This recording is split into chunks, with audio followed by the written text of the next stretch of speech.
Hi, I'm Jordan from Creating Space, and I am making this video today to run you through the basics that I would recommend when beginning or getting back into a painting practice. Enjoy! So, if you are wanting to carve out a bit of creative time and you're wanting to know what the basics are, I know this looks like a lot, but we'll just run through step by step like the essential stuff, and then some of the things that you can move into if you want to. So the first thing are your tools for painting. So I use a lot of knives, but you know, obviously brushes are a most well-known way of painting.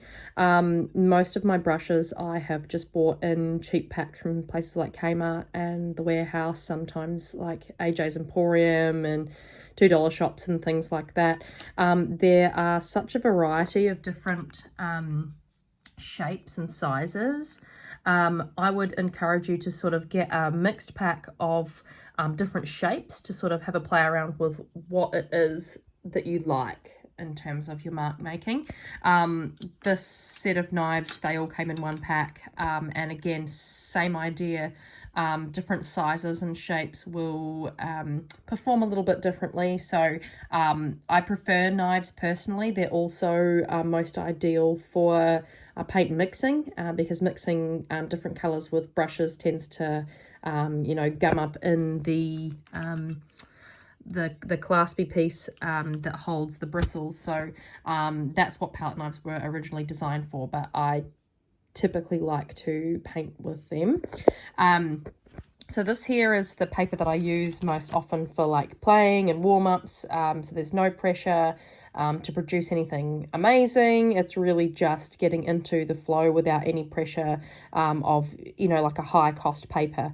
So this is my stack of paper I've already pre-prepared, but this here is available from Kmart, and it's in the kids section. It's quite a heavy paper and will stand up to a bit of wet medium, so you know, it's pretty good for painting with acrylics, even watercolors, that sort of thing. So I, as you can see, usually cut it down into A5s or half of that again, to do, you know, like quantity of playing around. So I typically tend to produce a lot of my warm-ups, you know, in 3s, 6s, sometimes more, just because it allows for a little bit more freedom for experimenting rather than focusing in on one subject at a time. So that's the paper I use for warm-ups. And then you've got watercolor paper. I typically use 300 GSM because it's more durable and able to hold up to more liquid. So I use painter's tape to tape this down to boards. These are just, so this one here is like, you can buy these AJ's Emporium, and it's just a MDF board. And then I had, like, I've used, these came from like an old set of drawers. I also have like an old set of shelves, as you can see, that are well used.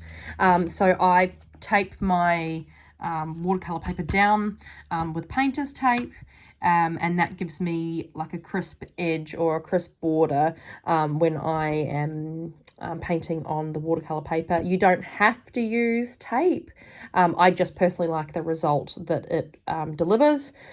So here you can see I've got like this cheap watercolor paper from Kmart. It's not actually traditional watercolor paper.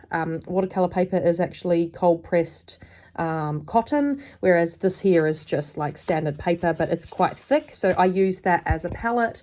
You can use scraps of cardboard. You can really use anything for a palette, just as long as it gives you, you know, a good even surface that doesn't already have paint on. So, I mean, some people use like a piece of glass or that sort of thing.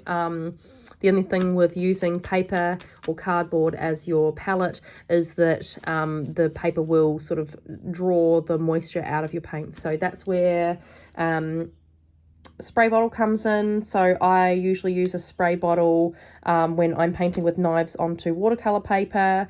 So I wet my surface, the same with canvas. But also this enables you to keep your paints wet on your palette. Obviously you want basic stuff like your jars for your water, you want paper towels, paints. So, I mean, this is a little swatch that I've made so I can easily show people what colours I have in my collection rather than trying to dig through that because it can be a little bit overwhelming. But as you can see, I use Artelier. I use Artelier because it is probably most cost effective and easily accessible. You know, at a lot of local shops. I don't have to specifically go online to buy it. And they have really good quality artist paint. So you can use like cheap student acrylic, but you don't achieve the same sort of results with the student or hobby acrylic because it's not as heavy and saturated and often is more translucent. The other thing too is that these ones here are heavy body. You can also use soft body, which is a little bit more runny, and then you can use this is fluid acrylic, so that's quite runny. Golden and I think Matisse do this style of paint, but I would personally go for heavy body because you can thin that down or water that down, whereas, you know, thickening runny paint is just not ideal to start off with. So I would personally go for anything, this kind of paper, because it allows you to just have a play without worrying about wasting any materials. And then the next step up would be the watercolor paper. You can use canvas, but I find that because it is quite bulky, like over there you can see like I've got a whole bunch of canvases that I'm having to find place to store. So paper can stack, it can get stuck into a journal.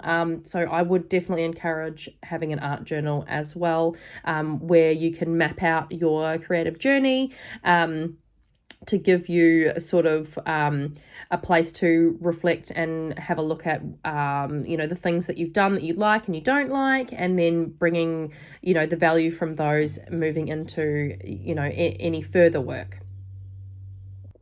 So as you can see here, stacks and stacks of paintings on that same cheap paper from Kmart, and this is my art journal.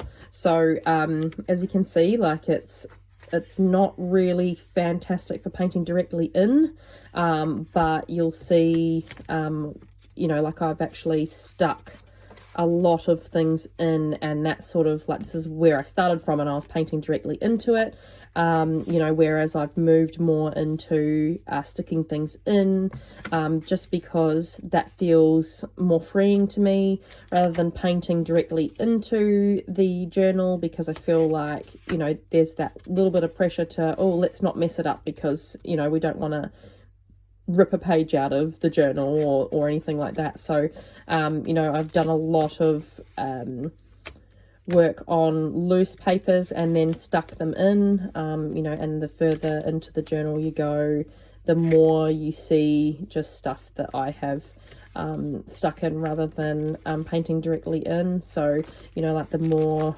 recent stuff, like that's painted in, but you might have just heard that you know, the sound of how the acrylic can stick to itself.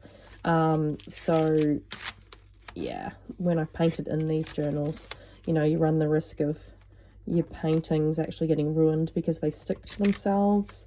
You know, here's a good example here. Like I really liked this one, but see, it's stuck and ripped when I've gone to open it up. So typically this is what I'll do. So I might paint directly in small blocks, but I typically now just stick my loose sheets in, and that just gives me a little bit more freedom to, you know, put things in as I wish, And also none of this is like linear, so it's not all done in consecutive order. And you know, like I've got affirmations and all sorts of other things. You can use this as a place of putting you know, other things that inspire you. You know, I would really encourage you to sort of document your journey this way, so you can see like where I've stuck in these. You know, there's so much space around the outside to then explore the elements of you know, what I've got in there. So as you can see here, these were part of that series of works that I did, and you know, I'm exploring or extracting the colors, and then I'm exploring in different methods of putting those together. So lots of fun, and a journal is a great thing to have because it gives you somewhere to put all these loose sheets, and somewhere that you can actually flip through and see how your journey has evolved. So I hope this helps.